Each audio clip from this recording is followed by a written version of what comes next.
2025년 6월 17일 캐나다에서 벌어진 장면을 보세요. 브라질 대통령 룰라가 한국 대통령 이재명을 이렇게 끌어안고 있습니다. 78세 베테랑 정치인이 처음 만난 한국 대통령에게 이런 반응을 보인 이유가 뭘까요? 사실 룰라는 처음에 한국을 완전히 무시했습니다. 브라질은 남미 최대 강국이에요. 아마존을 가진 환경대국이고 G20의 핵심 멤버죠. 반면 한국은 겨우 몇 달 전까지만 해도 계엄 사태로 전 세계가 걱정하던 나라였어요. 분단 국가의 G7 정식 멤버도 아닌 초청국일 뿐이었죠. 룰라가 한국을 대수롭지 않게 여긴 건 사실 당연한 일이었습니다. 그런데 이재명이 등장하자마자 상황이 완전히 바뀝니다. G7 회의장에서 벌어진 이 장면, 여러분도 보셨나요? 마크롱이 급히 인터뷰를 중단하고 독일 총리는 커피를 쏟을 뻔하고 영국 총리는 휴대폰을 떨어뜨렸어요. 도대체 이재명 대통령이 뭘 했길래 이런 일이 벌어진 걸까요? 그리고 가장 충격적인 건 룰라가 이재명에게 한 질문이었습니다. 오늘 이 영상에서 여러분은 보게 될 거예요. 룰라를 완전히 발칵 뒤집어 놓은 이재명의 첫마디, G7 역사상 최초로 공개된 충격적 고백, 전 세계 언론이 일제히 보도한 그 감동적 순간, 브라질에서 갑자기 터진 한국 열풍의 진짜 이유를 말이에요. 그리고 무엇보다 한국이 단 12일 만에 계엄 사태 이미지를 완전히 뒤바꾼 놀라운 방법을 공개합니다. 이 영상은 현장에 있던 기자가 직접 목격한 생생한 증언을 바탕으로 제작됐어요. 다른 곳에서는 볼 수 없는 독점 스토리입니다. 영상을 보기 전에 한 가지만 예고해 드릴게요. 룰라가 귀국 후 브라질 언론에게 한 이 발언을 들으면 여러분도 한국에 대해 완전히 다르게 생각하게 될 거예요. 준비되셨나요? 그럼 2025년 6월 캐나다에서 벌어진 기적 같은 이야기를 시작해 보겠습니다. 안녕하세요. 국제부 기자 김민준입니다. 저는 지난 10년간 국제정치 현장을 누비며 수많은 정상회담을 취재해왔어요. 하지만 2025년 6월 16일부터 17일까지 캐나다 캐나나스키스에서 열린 제51차 G7 정상회의는 제가 경험한 그 어떤 회의와도 달랐습니다. 이번 회의가 특별했던 이유는 한국의 이재명 대통령이 취임 12일 만에 첫 국제무대에 등장했기 때문이에요. 앞선 윤석열 대통령이 계엄령 선포로 탄핵된 후 한국 정치는 극심한 혼란을 겪었거든요. 많은 국제 언론들이 한국이 정말 안정을 되찾을 수 있을까? 라고 의문을 표했습니다. 캘거리 국제공항에 도착한 이재명 대통령을 처음 본 순간 저는 그의 어깨에 실린 무게를 느낄 수 있었어요. 기자회견에서 그가 말했듯이 처음에는 국내 현안이 급박해서 국제회의 참석을 고민했다고 하더군요. 하지만 한국이 정상으로 돌아왔다는 것을 세계에 보여줘야 한다는 조언을 받고 마음을 바꿨다고 했어요. 한국의 정상 외교를 한 단계 높은 수준으로 끌어올려야 한다는 방침을 지시했다고 밝혔죠. 캐나나스키스 컨벤션 센터에 도착했을 때 분위기는 예상보다 훨씬 긴장되어 있었어요. 이스라엘과 이란 분쟁이 새롭게 터지면서 트럼프 대통령이 급히 귀국하는 상황이었죠. 많은 언론들이 이재명 대통령과 트럼프의 첫 만남에 주목했는데 그 기회가 물거품됐죠. 하지만 저는 다른 곳에 시선이 머물렀어요. 바로 브라질의 룰라 대통령이었습니다. 그는 회의장 한쪽에서 팔짱을 끼고 서서 뭔가 못마땅한 표정을 짓고 있었어요. 78세의 베테랑 정치인답게 오만한 기색이 역력했습니다. 한국, 그 작은 나라와 우리나라가 관계 맺을 뭐가 있나? 룰라의 표정에서 그런 생각이 읽혔어요. 브라질은 남미 최대 경제대국이고 룰라는 노동자 출신으로 대통령까지 오른 브라질에선 전설적인 인물이에요. 아마존 열대우림을 보유한 환경 강국이기도 하죠. 반면 한국은 분단 국가로 아직도 북한과 대치하고 있는 상황입니다. 그런데 이재명 대통령이 회의장에 등장하자 분위기가 달라졌어요. 다른 정상들과는 확연히 다른 모습이었거든요. 평소 정상회의에서는 딱딱한 정장에 진중한 표정으로 등장하는 게 일반적이에요. 하지만 이재명 대통령은 환한 미소를 지으며 등장했습니다. 그것도 연출된 미소가 아니라 진심으로 기뻐하는 것 같은 표정이었어요. 와, 저분은 정말 여기 있는 게 행복해 보이네요. 옆에 있던 동료 기자가 속삭였어요. 이재명 대통령은 다른 정상들을 만날 때마다 양팔을 활짝 벌려 맞이했어요. 캐나다의 마크 칸이 총리와는 악수가 아니라 가벼운 포옹을 나눴고 영국의 키어 스타머 총리와도 마찬가지였죠. 이런 모습을 지켜본 룰라는 눈살을 찌푸렸어요. 저게 뭐 하는 거야? 진지한 국제회의에서 포옹이라니. 하지만 다른 정상들의 반응은 달랐어요. 독일의 프리드리히 메르츠 총리도 이재명 대통령을 보고 미소를 지었고 일본의 이시바 시게루 총리도 평소보다 밝은 표정이었어요. 드디어 이재명 대통령이 룰라 앞에 섰어요. 저는 이 순간을 놓치지 않으려고 카메라를 준비했습니다. 환영합니다. 룰라 대통령님. 이재명 대통령이 크고 명확한 목소리로 말하며 양팔을 활짝 벌렸어요. 룰라는 완전히 발칵 뒤집혔어요. 이게 뭐야? 이런 식으로 나오는 정치인은 처음인데 78세 베테랑 정치인이 당황해서 뒤로 한 발 물러섰을 정도였어요. 그러자 회의장이 순식간에 난리가 났어요. 마크롱 프랑스 대통령이 기자 인터뷰를 급히 중단하고 저건 뭔 상황이야? 독일의 메르츠 총리는 커피를 쏟을 뻔했고 영국의 스타머 총리는 휴대폰을 떨어뜨렸죠. 회의장 전체가 웅성거리기 시작했어요. 한국 대통령이 뭔가 다른데? 저런 스타일은 처음 보는데? 모든 사람의 시선이 순식간에 이재명 대통령에게 쏠렸습니다. 칸이 총리가 직접 나서서 큰 가죽 의자 2개를 회의장 중앙으로 옮겼어요. 두 분께서 중앙에 앉아주세요. 모두가 들을 수 있도록 말이에요. 이때 룰라의 얼굴이 변했어요. 굳게 끼고 있던 팔이 천천히 풀리고 얼굴에 당황스럽지만 호기심 어린 표정이 번졌죠. 두 정상이 중앙에 앉자 다른 모든 사람들이 그들 주위로 모였어요. G7 회의 역사상 이런 장면은 처음이었습니다. 룰라 대통령님, 브라질에서 가장 자랑스러워 하시는 것은 무엇인가요? 이재명 대통령이 물었어요. 이런 질문도 이례적이었어요. 보통 정상회의에서는 경제협력이나 안보 현안부터 얘기하거든요. 하지만 이재명 대통령은 접근이 남달랐어요. 우리 브라질 국민들이 얼마나 따뜻한지 자랑스럽습니다. 룰라가 처음으로 미소를 지으며 답했어요. 서로 포옹하고 함께 춤추고 낯선 사람과도 음식을 나누는 사람들이죠. 그러자 이재명 대통령의 눈이 반짝였어요. 와, 그건 정말 한국과 똑같네요. 한국도요? 룰라가 의외라는 표정으로 되물었어요. 이재명 대통령이 한국의 정문화에 대해 설명하기 시작했어요. 가족끼리 모여 앉아 이야기 나누는 온돌 문화, 이웃이 아플 때 국을 끓여주는 문화, 어려운 사람을 그냥 지나치지 못하는 마음 등을 얘기했죠. 룰라는 점점 몸을 앞으로 기울였어요. 브라질에도 사우다지와 카리뇨라는 비슷한 개념이 있어요. 그리움과 애정, 그리고 일상의 작은 친절들이죠. 저는 이 순간을 보며 소름이 돋았어요. 지구 정반대편에서 온 두 사람이 같은 마음을 가지고 있다는 걸 발견하는 순간이었죠. 분위기가 더욱 따뜻해지자 이재명 대통령이 폭탄 고백을 시작했어요. 회의장의 모든 사람들이 숨을 죽였습니다. 저는 어릴 때 공장에서 일했어요. 이재명 대통령이 조용하지만 또렷하게 말했어요.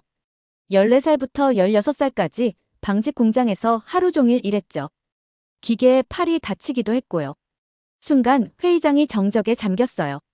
G7 정상회의 역사상 이런 개인적인 고백이 나온 적은 없었거든요. 마크롱은 입을 벌린 채 멈춰섰고 메르츠는 서류를 모두 내려놓았어요. 룰라의 반응이 가장 충격적이었어요. 눈이 동그래지더니 몸을 벌떡 일으켜 앞으로 나왔어요. 몇 살 때였나요? 정말로요? 목소리가 떨리고 있었죠. 저도 조선소에서 일했어요. 룰라가 목이 메인 채로 말했어요. 더러운 손으로 거대한 배 밑을 기어다녔죠. 온몸이 아파도 가족을 위해 계속 일해야 했어요. 그리고 믿기 힘든 일이 벌어졌어요. 두 사람이 정확히 같은 시간에 똑같은 말을 외쳤어요. 우리는 같은 이야기를 가지고 있네요. 회의장이 완전히 조용해졌어요. 침묵 속에서 감동의 물결이 번졌죠. 스타머 총리는 눈가를 훔쳤고 트리도 총리는 고개를 깊게 숙였어요. G7 정상회의에서 이런 감동적인 순간을 본 사람은 아무도 없었습니다. 이게 진짜 외교구나. 한 기자가 중얼거렸어요. 카메라맨들도 손을 멈추고 그 순간에 빠져 있었죠. 회의 마지막 날, 기념사진 촬영 시간이 되었어요. 평소라면 서열에 따라 서는 게 일반적인데 이번에는 달랐어요. 이재명 대통령과 룰라가 자연스럽게 중앙으로 걸어갔고 다른 정상들이 그들 주위에 둘러섰어요. 배경에는 캐나다의 상징인 메이플리프와 함께 초록색 잎사귀들이 장식되어 있었죠. 저 잎들이 정말 의미 있네요. 룰라가 말했어요. 브라질에서는 새로운 생명과 성장을 의미하거든요. 한국에도 바람에 굽은 나무가 오래 산다는 말이 있어요. 이재명 대통령이 답했어요. 오늘 우리의 만남처럼 유연하면서도 강한 관계 말이에요. 사진작가가 특별한 요청을 했어요. 두 분이 오늘의 의미를 한마디로 정리해 주실 수 있나요? 룰라가 먼저 말했어요. 한국이 저에게 가르쳐 준 것은 진정한 힘이란 군사력이나 경제력에 있는 것이 아니라 사람들 간의 연결에 있다는 것입니다. 이재명 대통령이 이어서 말했어요. 브라질과 한국은 서로 다른 대륙에 있지만 같은 마음을 가지고 있어요. 우리는 하나입니다. 우리는 하나입니다. 룰라도 함께 외쳤어요. 그 순간 모든 카메라가 터졌고 주변의 정상들도 박수를 쳤어요.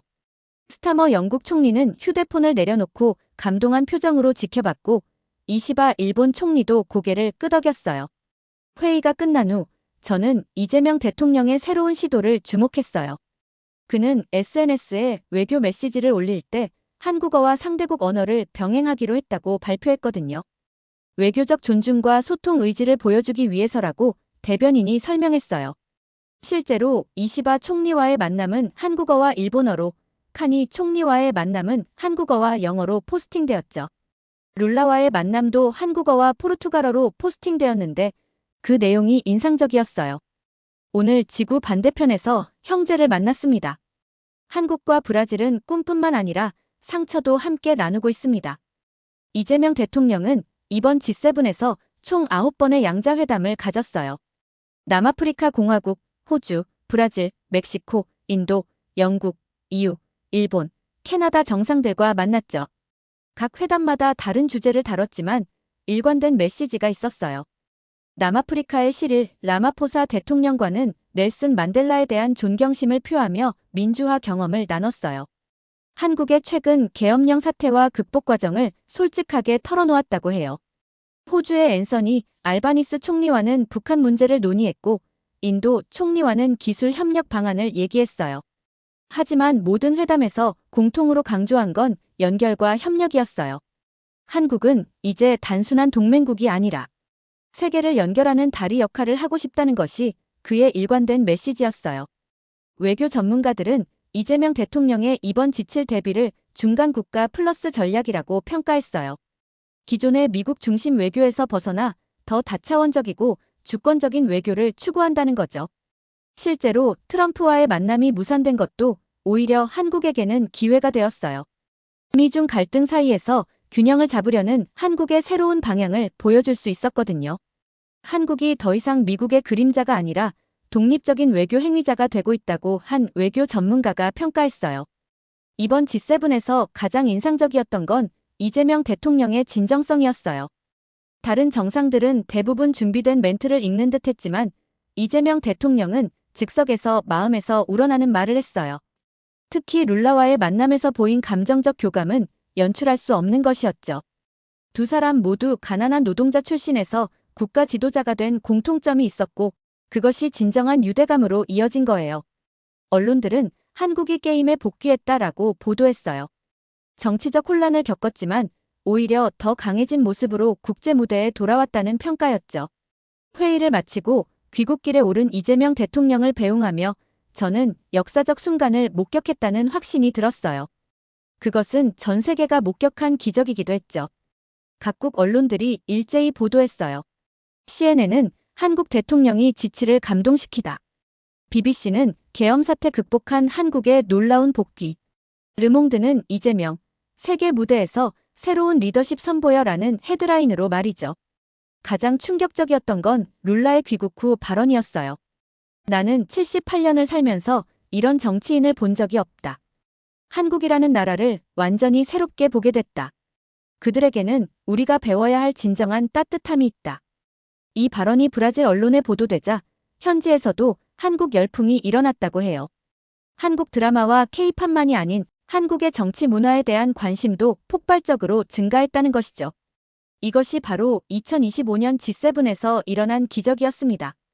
계엄 사태로 전 세계가 걱정했던 한국이 새로운 대통령 취임한 지 단 12일 만에 전 세계를 감동시키고 새로운 외교 패러다임을 제시한 역사적 순간이었죠. 이것이 2025년 G7 정상회의에서 제가 직접 목격한 한국 외교의 새로운 장면이었죠. 의심과 편견을 넘어서 진정한 인간적 연결을 만들어낸 역사적 순간이었죠. 앞으로 한국 외교가 어떻게 발전할지, 그리고 이재명과 룰라의 우정이 양국 관계에 어떤 변화를 가져올지 주목해볼 필요가 있겠죠. 때로는 가장 예상치 못한 곳에서 가장 아름다운 만남이 이루어집니다. 2025년 캐나다 G7에서 한국과 브라질이 보여준 것처럼 진정성과 따뜻함은 언어와 문화의 장벽을 뛰어넘을 수 있어요. 우리는 하나입니다. 라는 이 한마디가 앞으로 국제 외교의 새로운 패러다임이 될 수 있을지도 모르겠습니다. 이 영상은 2025년 G7 정상회의 현장에서 직접 취재한 내용을 바탕으로 작성되었죠. 이재명과 룰라의 감동적인 만남 이후 2025년 G7 정상회의는 역사에 남을 성과들을 만들어냈습니다. 무엇보다 가장 큰 변화는 국제 외교의 새로운 패러다임이 제시됐다는 점이에요. 기존의 G7은 서구 선진국 중심의 폐쇄적 모임이라는 비판을 받아왔어요. 하지만 이번 캐나다 정상회의에서는 완전히 다른 모습을 보여줬습니다. 한국, 브라질, 인도, 남아프리카 공화국 등 신흥국들이 단순한 참관자가 아니라 핵심 의제를 주도하는 파트너로 인정받았거든요. 특히 이재명 대통령이 제시한 중간국가 플러스 전략은 전 세계적으로 주목받았습니다. 미국과 중국 사이에서 줄타기만 하던 기존 중견국 외교를 넘어서서 독립적이고 주도적인 역할을 수행하겠다는 선언이었어요. 실제로 회의에서 이재명 대통령은 AI 거버넌스, 기후변화 대응, 글로벌 공급망 다변화 등 핵심 의제에서 구체적인 해법을 제시했습니다. 룰라와의 만남은 단순한 개인적 감동을 넘어서 남남 협력의 새로운 모델을 제시했어요. 브라질과 한국이 기술과 자원, 경험과 노하우를 공유하는 전략적 파트너십을 구축하기로 합의했거든요. 특히 브라질의 친환경 에너지와 한국의 첨단 기술을 결합한 그린 뉴딜 프로젝트가 구체화됐습니다. 하지만 무엇보다 중요한 건 이번 G7이 전 세계에 전한 메시지예요. 힘의 논리로만 움직이던 국제 정치에서 진정성과 공감, 그리고 인간적 신뢰가 얼마나 강력한 외교 자산인지를 보여줬거든요. 이재명 대통령의 솔직한 개인사 고백이 룰라뿐만 아니라 다른 모든 정상들의 마음을 움직인 것처럼 말이에요. 이 모든 변화의 중심에 대한민국이 있었다는 사실, 정말 자랑스럽지 않나요? 겨우 몇 달 전까지만 해도 계엄 사태로 국제사회의 걱정을 샀던 우리나라가 이제는 전 세계 외교의 새로운 롤모델이 되었어요. 분단된 작은 나라에서 세계를 연결하는 다리 역할을 하는 중견 강국으로 우뚝 선 거죠. 특히 놀라운 건 한국 문화의 힘이에요. K-팝과 한국 드라마로 시작된 한류가 이제는 K-정치, K-외교로까지 확장된 거예요. 정이라는 한국 고유의 정서가 국제 무대에서 이렇게 강력한 소프트 파워로 작용할 줄 누가 상상했을까요? 룰라가 감동받은 것도 결국 한국인의 따뜻한 마음씨와 진정성이었잖아요. 한류 팬덤 확대로 인해 한국어를 배우려는 한국어 언어 시장 규모가 확장되고도 있어요. 한국 정치 제도와 민주주의 발전 과정을 연구하려는 브라질 학자들도 급증했고요. 이재명 대통령의 노동자에서 대통령까지의 스토리는 전 세계 청년들에게 희망 상징이죠. 이번 G7을 통해 세계는 새로운 진실을 깨달았습니다. 진정한 리더십은 군사력이나 경제력에서 나오는 게 아니라 다른 사람의 마음을 움직이는 진정성에서 나온다는 것을요. 그리고 그런 리더십의 새로운 모델을 한국이 제시했다는 겁니다. 앞으로 한국의 역할은 더욱 커질 거예요. 대한민국을 대표하는 이재명 대통령이 보여준 것처럼 우리는 더 이상 강대국의 눈치만 보는 나라가 아니에요. 우리만의 독특한 가치와 문화로 세계를 변화시킬 수 있는 나라가 된 거죠. 2025년 6월 캐나다에서 시작된 이 변화가 앞으로 어떤 새로운 역사를 만들어갈지 정말 기대됩니다. 한국이 세계의 중심에서 평화와 협력의 메시지를 전파하는 그날까지 우리 모두 자부심을 가지고 지켜봐야겠어요. 대한민국, 정말 대단한 나라입니다. 오늘의 영상은 여기까지입니다. 오늘의 사연 재밌게 보셨다면 좋아요와 구독 부탁드립니다.